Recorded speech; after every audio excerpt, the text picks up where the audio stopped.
are members of a small group selected to work on an emerging surveillance technology. Each of you has significant expertise in specific areas, some of you in technical areas, others in counterintelligence. You are about to hear a recording made during a technology test done by CIA personnel under the personal supervision of the director, who was able to communicate with the testers through an audio link. The device being tested is a fly drone, which has the appearance and movement capabilities of an ordinary housefly. It is also able to transmit encoded video and audio. The project leader is a specialist in nanotechnology. Assisting her is an analyst from counterintelligence. They were in a van parked on Pennsylvania Avenue across from the White House. For reasons you will quickly understand, each of you is forbidden under penalty of law from discussing the substance of what you are about to hear with anyone, ever, including each other. In our work, you never know when an adversary might be listening. We may not be the only ones who have developed this technology. Okay, here it is. How's it going so far? Pretty good. The flight characteristics are within normal parameters. The AI link is in control, cruising along the second floor of the west wing, looking for an opening. What's AI? Artificial intelligence. Do you live in a cave? We're approaching a window with a light on. There's a hole in the screen, but it's small. I'll have it land and crawl through. Who are they? Well, one is the vice president. The other is the NSA. What's an NSA? National Security Advisor. Do you not get CNN in your cave? Vice president? I'm turning on the audio. I love my husband, but I miss Edward. Why? Your husband not the man Edward was? It's not that. We have an enthusiastic and energetic horizontal lifestyle. What then? It's sort of a religious disappointment. I don't blame God for wars, floods, and famine, but I resent having Edward taken from me. It feels like a sort of betrayal. I can understand that. Really? I didn't think you went in for the God thing. A random universe wouldn't be so perverse. I believe in a cruel God. Yes, I know you do. Every time I'm at the agency, I go to the memorial wall and visit his star. How do you know which star is his? I picked one. I'm sure you understand. I'm not the only wife to do this. I just wish I knew more about how he died. You know, if I knew, I couldn't tell you. I understand that. I live by need to know. You never married? No. I put ambition above family, but I should say not ahead of love. Good. Sometimes I ask myself the question, but I don't regret it. Well, when this gig is over, I'll be almost unemployable. You'll still be in demand. Anyway, here we are. Quite a reunion for old roommates. Sally is in my agency. Sometimes I wonder what happened to the rest of your gang. Well, Jane is FBI, Susan is in Naval Intelligence, Mary is counterterrorism at CIA. Well, I'll be damned. And I thought you were all a bunch of romantic poetry snowflakes. Beep, beep, beep, beep. Oh, I'm sorry. I need to take this. Must be something pretty important. The NSA is leaving. Who are those guys coming in? Frank Fitz, White House Chief of Staff, and John Single, the Secretary of Defense. You need to get out of your cave more. What in the hell is going on? Excuse me, ma'am, it's serious. Air Force One went off radar, descending rapidly. The NSA just came back in. You'll need to take the oath. I'm not going to do that yet. This is a crisis. The country needs a head of state. The operator said the plane was off radar in a steep dive at 600 knots. Nobody's alive over there. I know you well enough to know you're not afraid to take charge. What is it? I'm not worried about taking command. I'm looking at the political fallout of being seen to grab the reins prematurely. We don't need that kind of pushback from the fringe now. The NSA is right. We need some sort of ritual.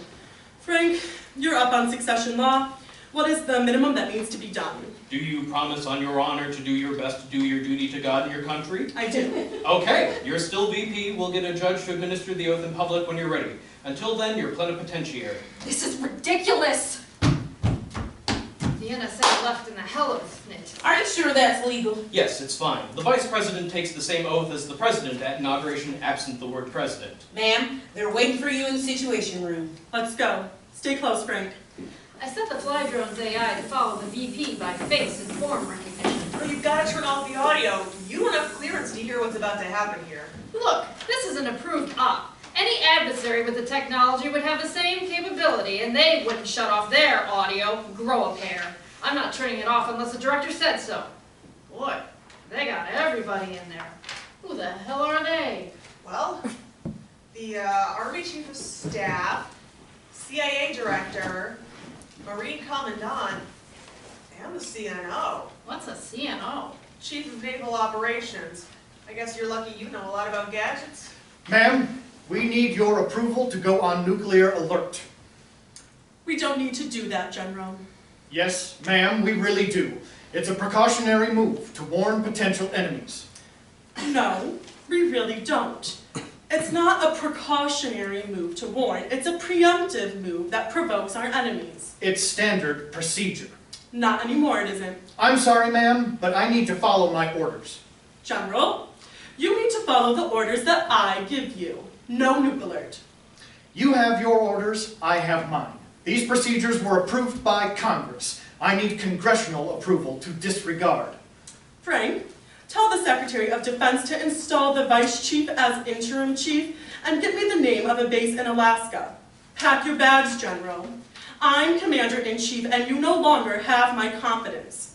Take some warm socks. I'm not kidding about Alaska. You report there Monday. You can't do that. I just did. You might have an argument if I tried to fire you outright, but reassignment is my prerogative. The law is pretty clear about refusing to obey my orders. Any more complaints and you're looking at a reduction in pay and grade, maybe a dishonorable discharge, and a stretch in Leavenworth, depending on what the court-martial decides. My resignation will be on your desk, close of business. Army chief is going off to pack his bags. Whoa. Okay.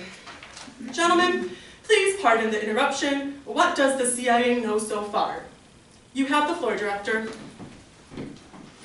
There was an explosion in, on, or near Air Force One over a forested area in Poland. We do not have a track of a missile or projectile.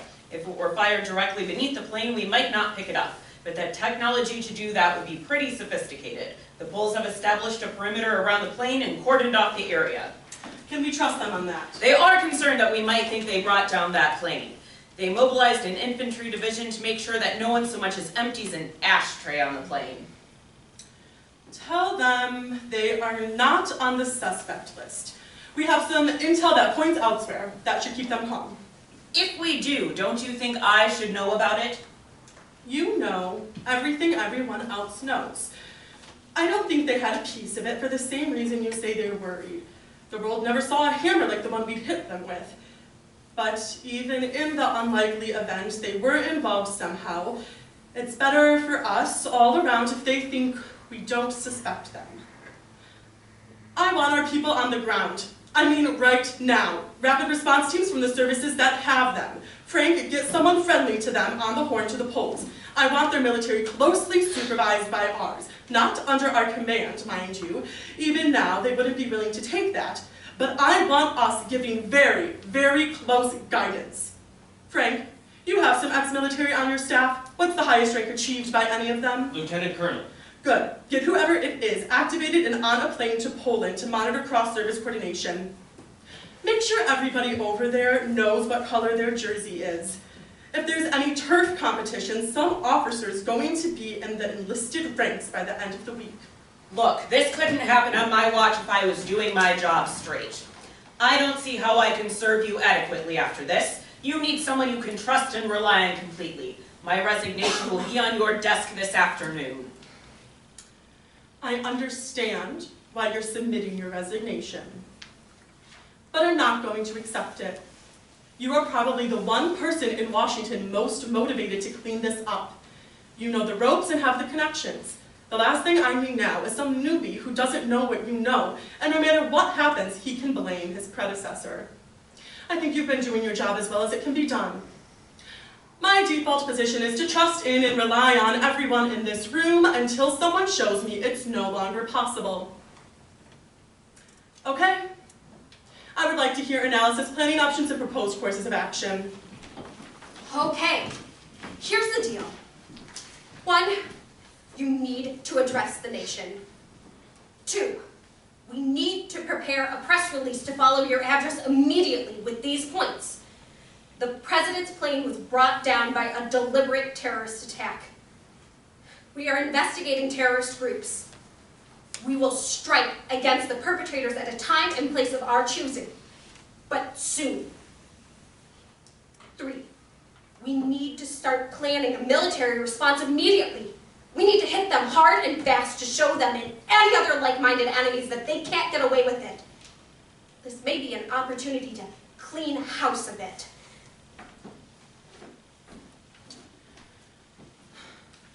I'm not so sure about that.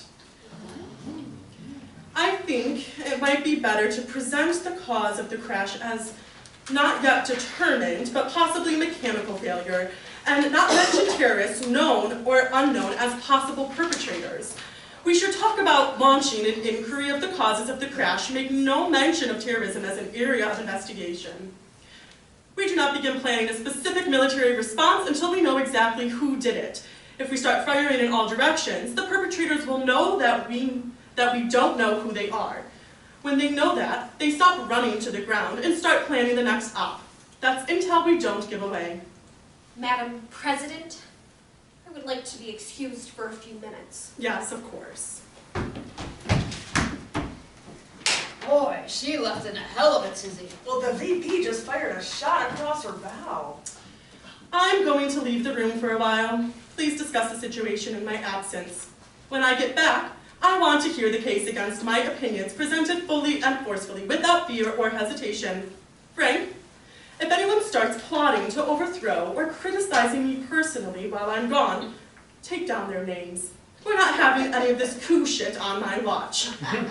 Is there any chance I have miscommunicated myself, gentlemen? No, ma'am. The Navy's behind you 100%. My brig is worse than his. The Marines are behind you ahead of the Navy. You guys aren't saying this just because you're scared of me, are you? No, ma'am.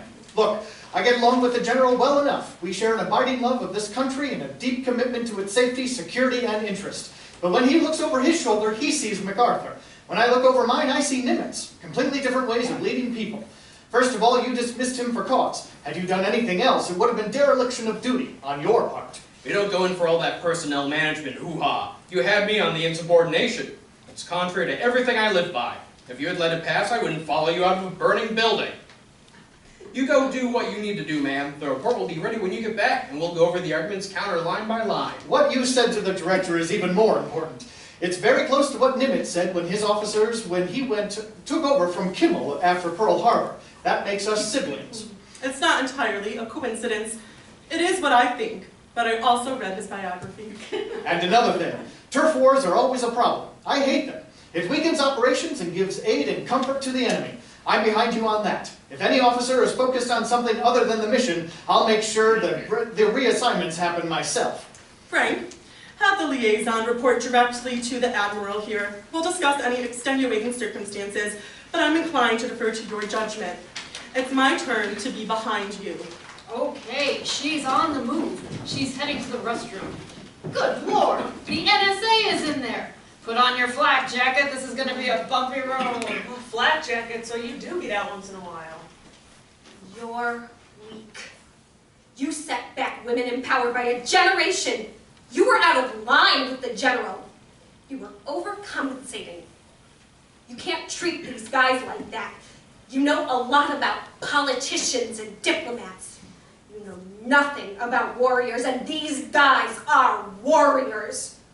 You're going to have to order yourself a pair of lady balls and figure out how to strap them on. You don't know what I know. What could that be? You think you know these guys, but you don't. They may be ugly, but they're not stupid. On the battlefield, they may be mouth-breathing Neanderthals with blood and gore dripping from their teeth, but when they come in here, they are acutely aware of their responsibilities to the men and women under their command, who will die following their orders, and to our country which they love down to their toes. If they weren't very smart and extremely competent, they wouldn't be here. I rely on their military assessments. Political and diplomatic considerations are not their end of the log. That's what I bring to the table, and why the Constitution insists that I make the decisions. When the heat's not on, they're subject to a certain amount of inter-service rivalry, and occasionally I see flaws in their reasoning. But it is rare for their motives to be questionable on major issues. If you can show them that something is in the best interest of the United States, they'll salute you and get on board, while your head is still spinning. Hello out there, this is the boss. That's enough fun and games. Get the drum back to the sit room. The Marine Commandant is the only one here, for crying out loud. Wait a minute, the Army Chief just walked in. What's the deal? Did he forget his lunchbox? Developing a sense of humor, are we? So, Ray, what is it like taking orders from a woman? Well, Jack, it's true when I joined the Corps I never thought I'd have a Girl Scout for a troop leader. But I know what I saw. Yeah? And what do you think you saw? Leadership. I'm stopping the recording here.